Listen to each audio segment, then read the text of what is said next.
Hi, Vince. Hey, what's up, baby? Come on in, man. How you doing? Good to see you over here. Thank you. Shoot. You too. Vince Taylor. Hey, welcome to my home. Come on in. Hey, guys, let me show you my little trophy room first of all. You know, over here is my pride and joy. You got some of my history. You know, this is me and my sons at the Masters Olympia. You know, these guys were really little at the time. That's Vincent and Isaiah. Right now they're like 21 and 18, so big guys. This, of course, is basically Isaiah's trophies. You know, he's a 100-meter sprinter. As you can see, he's pretty good at it too. You know, he's got a lot of wins behind him. My other son, Vincent, you know, he's always backing him up, his brother. Of course, little picture of his mother over in the corner right there. That's mommy. But this is our, this is part of Isaiah's trophy land. So if you follow me this way, you know, I gotta walk in, watch me step. I don't want you to fall on my steps down here. One of my best pictures, I think, in the whole wide world is a picture of my son, Vincent, and I in 1996 down in Atlanta, Georgia at the Mr. Olympia. We were doing a photo shoot. He just ran between my legs and just took that picture. Great shot. Best in the world. So let me bring you around the corner. This is the second part of the little trophy dome. A lot of our trophies we don't even put up. You know, we just keep everything packed away. So I made Isaiah put up his track jersey. He's a state champion this year. He's won everything in the 100 meters he could win as a senior in high school. So he's on his way to the University of Miami. I got all this stuff over there. He's going to college in about next week. So everything on that side of my house is all his college stuff. So the house doesn't look so great right now, but we got to get the kids out. And of course, this is the first stop is my one and only Arnold Schwarzenegger first place trophy. You know, we did that in Columbus, Ohio, 1992. That's when I brought out my Terminator routine and kind of shocked the world. Arnold loved it so much, he said it was probably the greatest posing routine in the whole history of bodybuilding. So that was fantastic. Follow me this way. Last but surely, that's number one. The first professional show I entered was in New York, Night of the Champions, 1989. First place, direct from Berlin. Come on into the home. This is home time. This is where I sit and chill. You know, this is where we get it all done. We sit around, family time. So my favorite spot, of course, is just hanging out, watching my TV like I always do. I always keep one of my friends by, one of my soldiers behind me. You know, that's one of my Mr. Olympia titles. Of course, that's the medal I got when I took my first time. I got third in the Open Mr. Olympia. And upstairs, we got the big guys. We got the national championship title that I won in 1989. Lee Haney did that show. That's where I met the great Lee Haney. He was the promoter, and I won that show and turned professional. And then, of course, years later, I did the Masters Mr. Olympia. And those are the soldiers. You know, I got 5 of those guys. I was trying to get 10, but I had to stop at 5. Also ich bin ganz aufgeregt. Bei Vince Taylor, seine Videos habe ich mir nicht nur hunderte Mal, sondern tausende Mal, 10.000 Mal angeschaut. Vor allem sein Posing-Routine, Terminator. Ey, es ist so geil, das müsst ihr euch anschauen. Und sein Haus ist brutal. So richtig typisch amerikanisch, groß. Und überall stehen Trophäen. Ist schon hammergeil. Also ist schon super.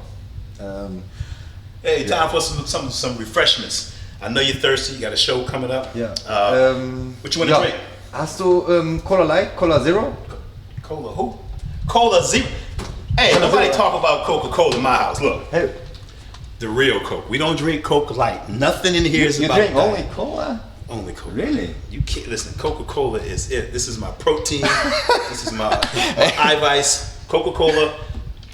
And Du ice. hast keinen Cola Light? No, No? never. We can't drink Coca Light. That's against the rules. If you come in the Vince Taylor house, you better bring a bottle of Coke. Und warum siehst du so aus, wie du aussiehst? Also es ist ja, nein, it's it's the a Coke. secret, oder? It's the Coke. I've been drinking Coke for 55 years. Because you know I'm 59 years old in Wow. about 2 weeks. So this is the fountain of youth. Listen to the bubbles. Doesn't that sound good? Ist ja nicht normal, ne? You gotta try some Coke, man. I'm telling you. Ey, ich trinke aber kein Cola. Nein, ich hab Wettkampf am I'm gonna Freitag. give you in a Fußball cup. Okay? Coca-Cola, the real deal. Das ist echt nicht normal. Also ich habe das noch nie erlebt, dass ich bei einem Profi-Bodybuilder oder auch noch nicht mal Amateur-Bodybuilder, dass die keine Cola Light oder Cola Zero oder sowas haben. Und ey, Leute, der ist bald 60, guckt dir den mal an, ey. Und das ist nicht normal. Oh. Also, habt ihr schon mal einen knapp 60-Jährigen gesehen, der so aussieht? Und also, ich weiß nicht, ich glaube, ich fange auch mit Cola an. Cola. Normale Cola, alter Schwede. I tell you, Colas give Muckis. November 83 International Berlin Pokal Senior, ja so, bis 90 Kilogramm, erster Platz. Alter, ist das geil. Berlin 1983, hier, guckt dir das mal an. Wir sind hier zu Hause bei The One and Only Vince Taylor. Also erstmal vielen Dank, dass wir überhaupt vorbeikommen durften. Also My pleasure, thank you. Es ist ganz toll, bei dir hier zu sein. Wir haben jetzt gerade so ein Bild gesehen, 1983, Berliner Meisterschaft. Ist ja schon ein bisschen her. Kannst du dich trotzdem so daran erinnern, wie der allererste Wettkampf so war? Oh God, it was a nightmare, ein Albtraum. I remember just trying to get to the Meisterschaft. I had 2 car accidents. Warst du auch schuld gewesen? Yeah, both times. I didn't. Lag das an der Aufregung oder zu wenig Kohlenhydrate? I think it was so wenig Kohlenhydrate. Okay. You know, I was trying to get there, and I was right in front of the Urania, and I was turning into the parking lot, and the lady came behind me, tried to pass, and hit me. So I'm like, it's not my fault, you know. But that was fine. The police, they came, and we stopped, and we did everything we had to do. So he says, you can go now, so thank you. So I drive back into the street. I sit behind another car, and I'm waiting. And then the light was changing, and the lady was in front of me, and she took off. You know, I'm like, I looked behind me, so I took off too. Knall.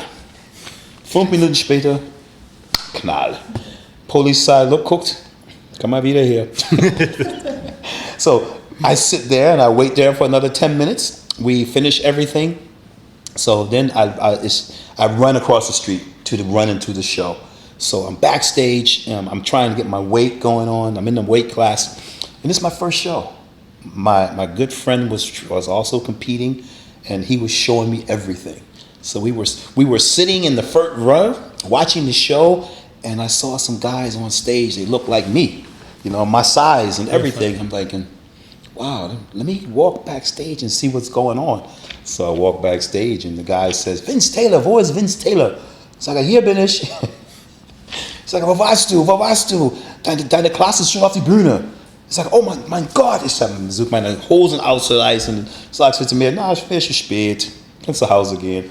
Ich sage, oh, come on. Ich hatte 2 Unfalls. Jetzt sitze ich hier und warte und gucke meine Show, meine Klasse auf die Bühne wie ein Kino vor mir spielt.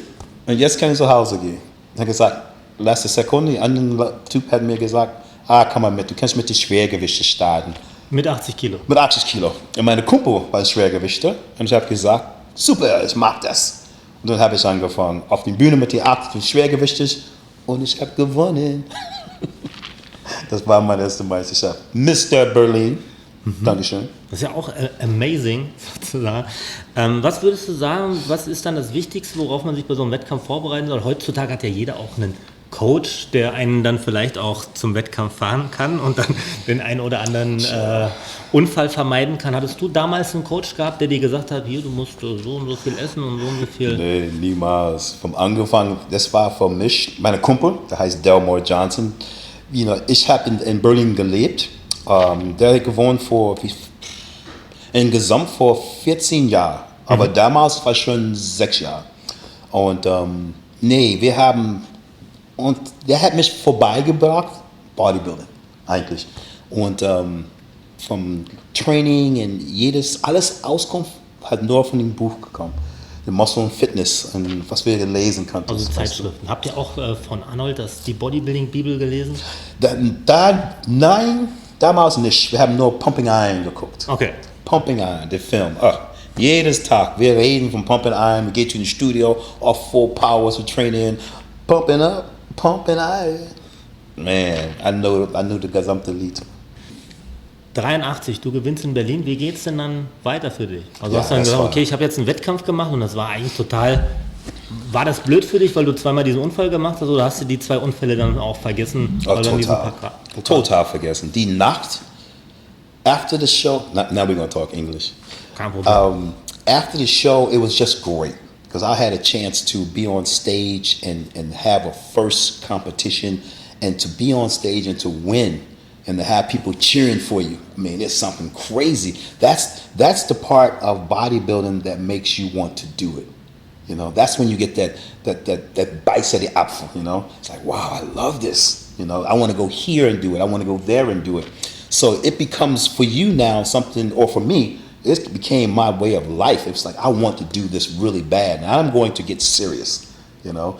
And so you start just making more show presentations, making your plan. I'm going to go here. And then you start getting into it, you know. And if you're successful, if you go someplace and you win, wow, you're like a star. And for me, all I really ever wanted out of bodybuilding or just training was to be able to walk down the Kafusendamm in Berlin and have people stop and look like, wow, come on, you know, look at this guy. That's all I ever wanted, you know. And when I started getting that, I mean, it was great. It was just crazy. That was the whole thing. Because once you got that attention, then I would go to different nightclubs, of course. Then all the girls be trying to talk to me. So I was getting muscles so I can get some Was haben die denn girls. zu dir gesagt? Haben die gesagt, kann ich mal den Arm anfassen oder zeig mal deine Apps? Oder mach mal den Terminator? Let me tell you, yeah, bodybuilding, you know, the start was perfect, 83, 84 was great. I really wanted to be serious. I really wanted to make some things happen. I went to a Wahrsagen, you know. It's funny, I never believed in Wahrsagens, but I went to a Wahrsagen and she said 2 things to me. She says, you are going to be internationally well known. I was like, wow, that's pretty cool. And du wirst in ein paar Tagen 3 Angebote bekommen. Eine wird schlecht. Okay. Das ist okay, cool. For sure. Ein paar Tage später, ich habe einen Anruf gekriegt vom promoter in West Germany. And he said, ich habe 3 shows for you. I'm like, wow, 3 Auftritts? So now I'm going to go down to West Germany, I'm going to pose, and I'm going to make some money. So this is crazy cool, okay? And prior to that, 1983 war ja noch DDR gewesen. yeah, all of that. So I'm going to go behind, you know, I love trying to, as American living in Berlin, we had to have certain papers, you know, to travel through the East.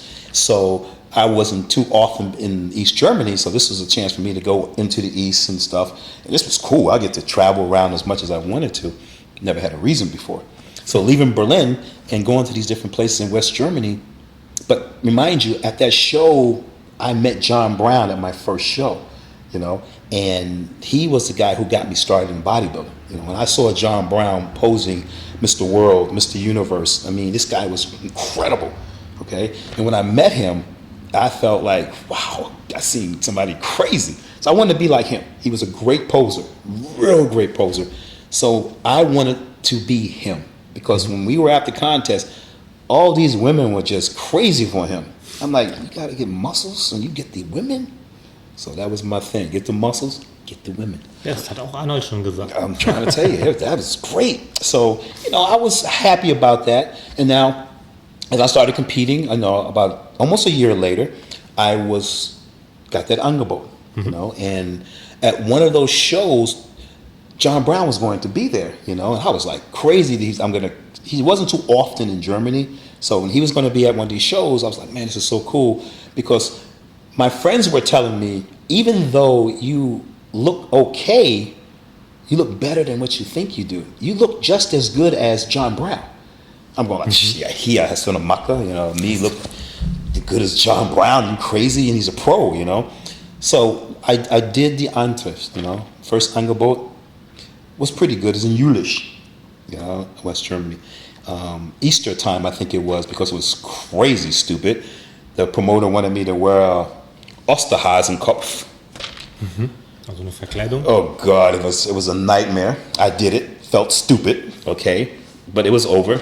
The second one I did was really good. I forgot where it was. And the third show, I did. I got there. John Brown was there, and I was so happy to see him. My plan was to be on stage with John Brown. You know, this I get a chance to stand on stage with my idol. You know, this was really great. So I'm backstage and I'm warming up, and the promoter says to me, Vince, are you ready? It's almost time for you to pose. I said, okay, give me 2 more minutes. So I was training. I grabbed me a dumbbell, maybe 5 kilos, and I was training, and then pop. Like, wow, bicep uppers. You know, I was like, what is going on here? So John came over. He said, Taylor, what's the problem? I said, John, I don't know, man. So my bicep was just moving around like this, you know. And he says, oh, God, man, you tore your bicep. I'm like, what? You know. So, Taylor, are you ready? Are you ready? I said, okay. You know. So I still went out on stage and I was posing. And I stopped and people were very happy to see me and it was really cool. And I was like, wow. So I came back behind stage and I had a really good friend from Oberhausen. Mm-hmm. He was a surgeon. And he was there also watching the event. So he came backstage and I didn't know how bad it was. And when he looked at me, he's from Lebanon, I believe. And he always called me the Sweden, you know, the dunkle Haut. And so he said, okay, my the Sweden's friend, you know. So I was like, okay, mein Bruder. And he was going like, he looked at my arm, he says, oh God, Vince. I said, what, you know? I said, Doc, can you fix this? He said, your career is over. Just like that, you're done. I'm like, what do you mean? You are done because you tore it.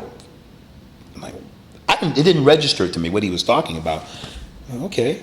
So when John came off the stage, he went back to pose, and I was like, I got to go on stage with John. So John walked out on stage, and then I was standing behind the curtain, then I walked out behind him.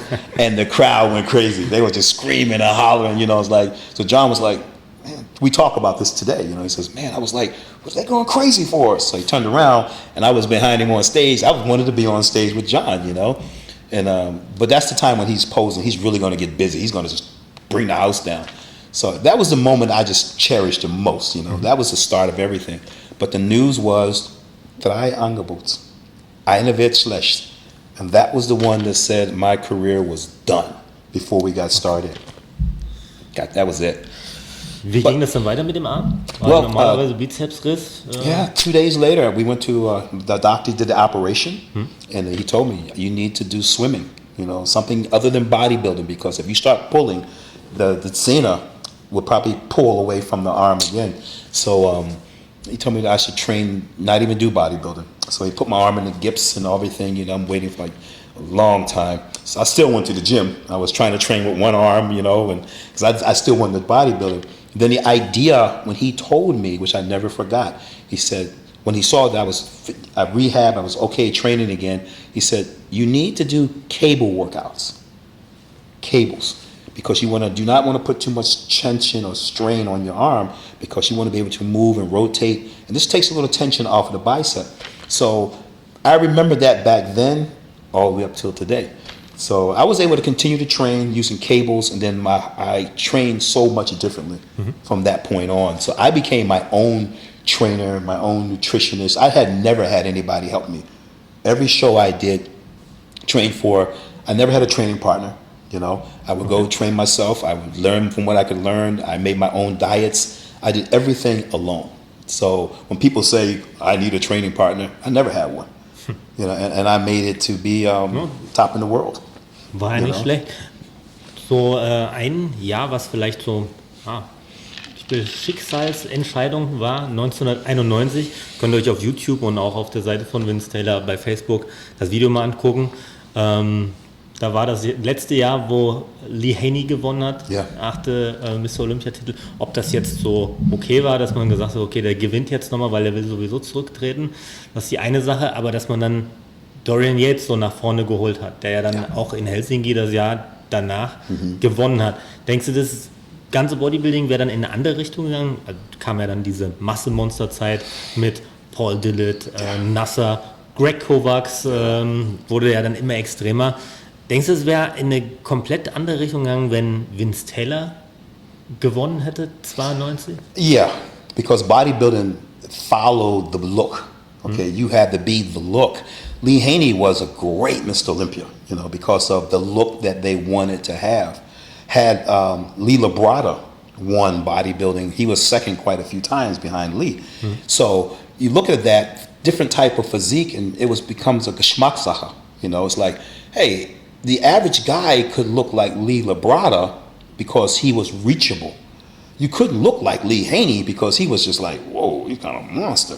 No way you're going to look like Dorian or Nasa or Fuchs or some of these mass monsters, you know, Marcus Rule, my friend.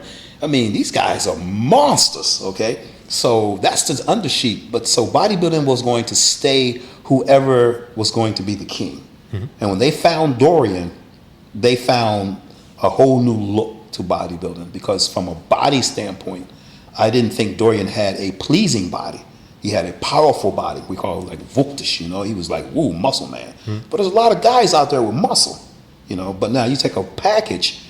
To me, my idea of bodybuilding was like a statue, an artist. You know, you're trying to create a shape, a picture, something that looks really good.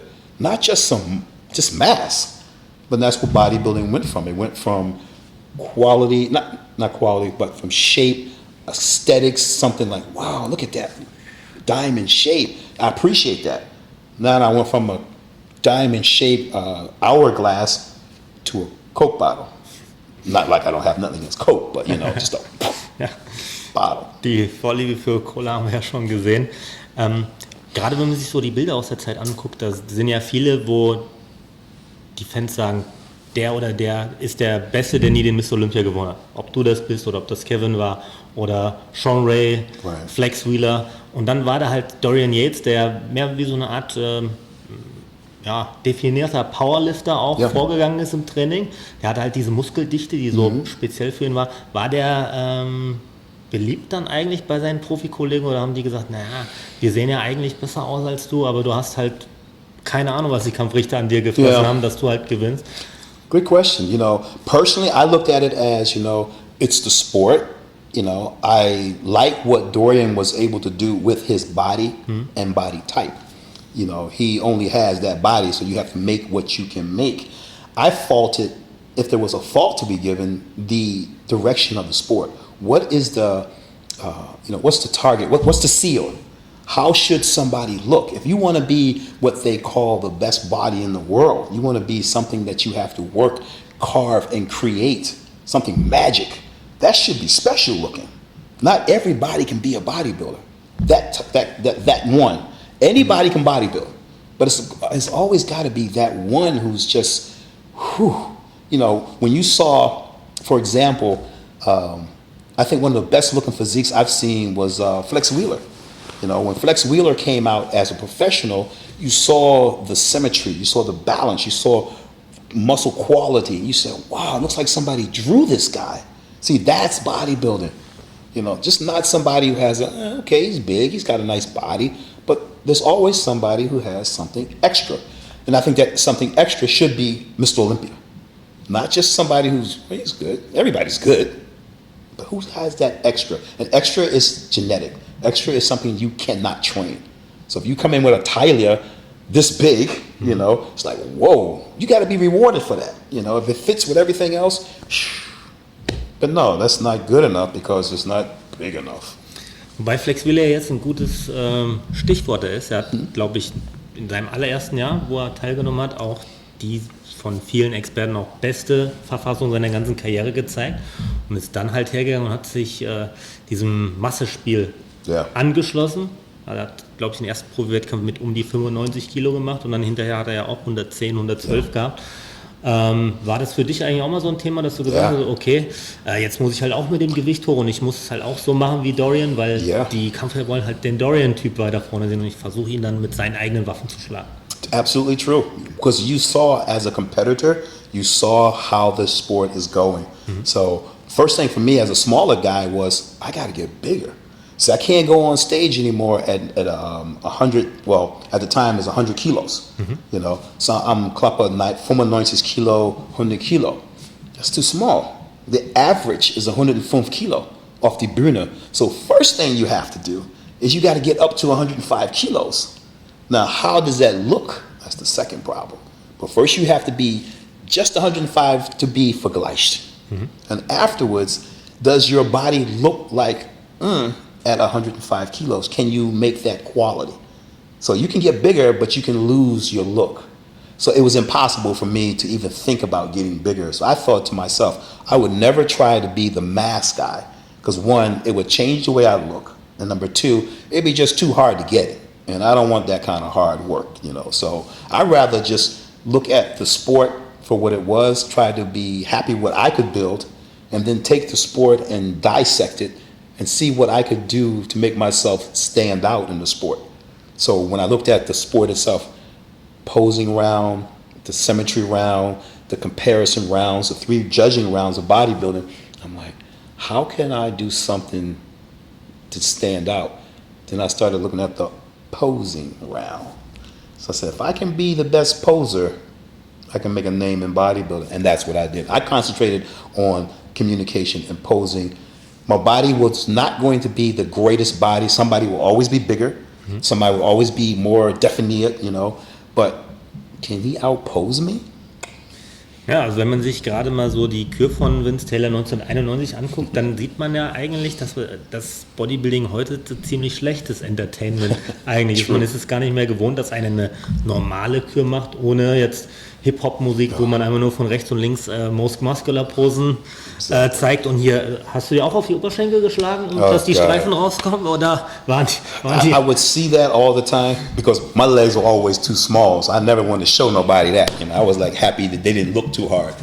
But no, when I saw that was typical, you know, the bull and shake and, you know, I was like, come on. And then the first thing I hate is when I see a bodybuilder come on stage and he's going to pose and the first thing I hear is, hier diese oh God, I can't. Shoot me now. Just shoot me now when I see that. It's like, why do I want to clap for you?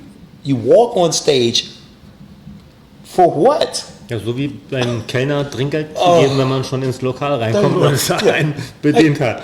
Do something, tu was, mach was. Ja, aber wessen Schuld ist das, dass sich Bodybuilding jetzt in eine ganz andere Richtung entwickelt hat? Ich meine, 105 Kilo, hast du gesagt, war schon was für dich zum Kämpfen war, um überhaupt dahin zu kommen.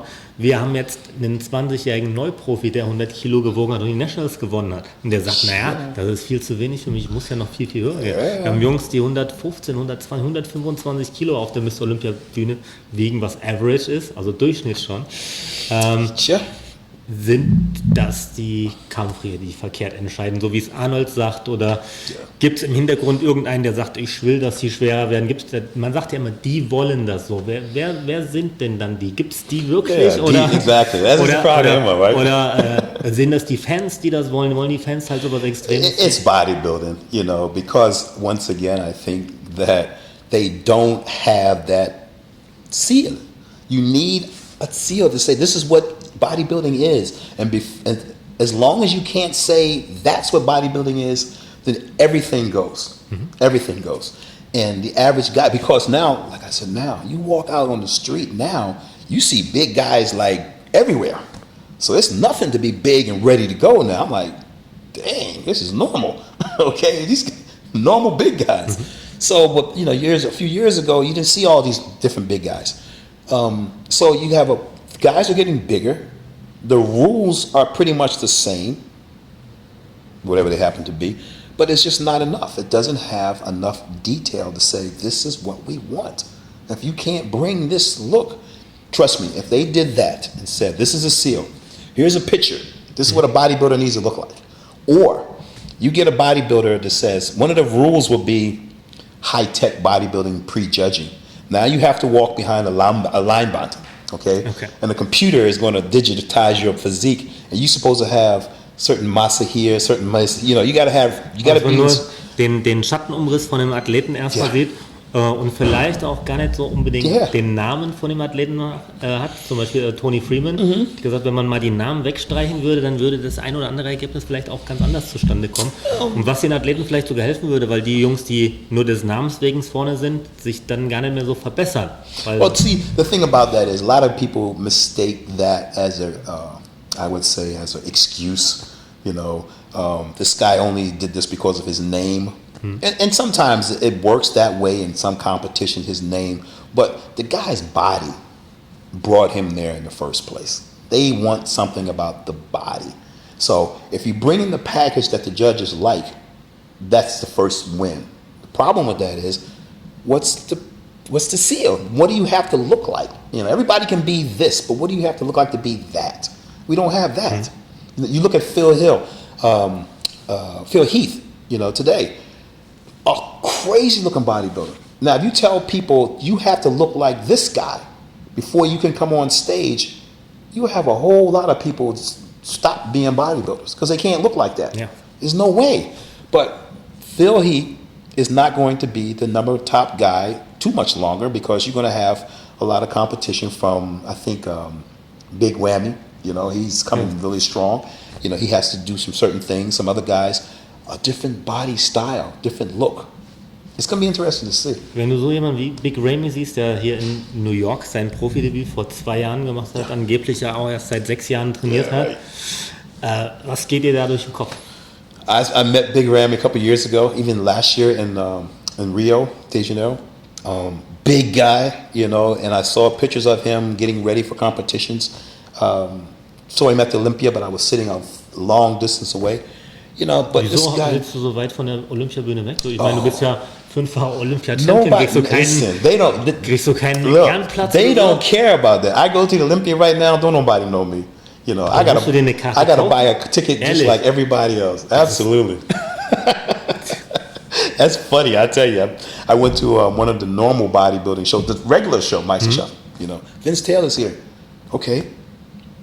You know, so I'm like, how much is the ticket? You know, $25, $30 or whatever. I'm like, if I want to go, I got to pay. So I haven't been to too many bodybuilding shows over the last few years. I actually haven't been anywhere, really. I don't see shows. Ja, aber vielleicht ist auch ein Grund, warum die Athleten halt sich immer schwerer auch trainieren, weil es halt was ist, womit man dann sein Ziel bilden kann, dass man sagen kann, okay, ich war jetzt beim letzten Wettkampf, war ich 110. Damit ich sehe, dass ich einen Fortschritt gemacht habe, muss ich beim nächsten Wettkampf 112 sein. Right. Früher war es ja vielleicht ein bisschen anders, dass man gesagt hat, hier, ich muss jetzt hier meinen Bizeps Spitze noch verbessern. Solche Sachen, wie Frank Zane und Arnie eben noch gemacht haben. Das reizt heute vielleicht nicht mehr so. Und wie man das vielleicht hinkommt, dass man seinen Muskelschwung auch richtig bearbeiten kann, das kannst du vielleicht uns auch im nächsten Teil jetzt dann zeigen. Because now it's coming down this portion of my bicep. Okay, I can feel it more over here because I'm in this lane. So the thing about it more is being able to control the lanes. With these power balls, you can control the lanes, as you see. Isolation training. Also das muss man probiert haben, das kann man sich so gar nicht vorstellen. Das ist nicht normal. Power balls. Wirklich, mit diesen Powerballs,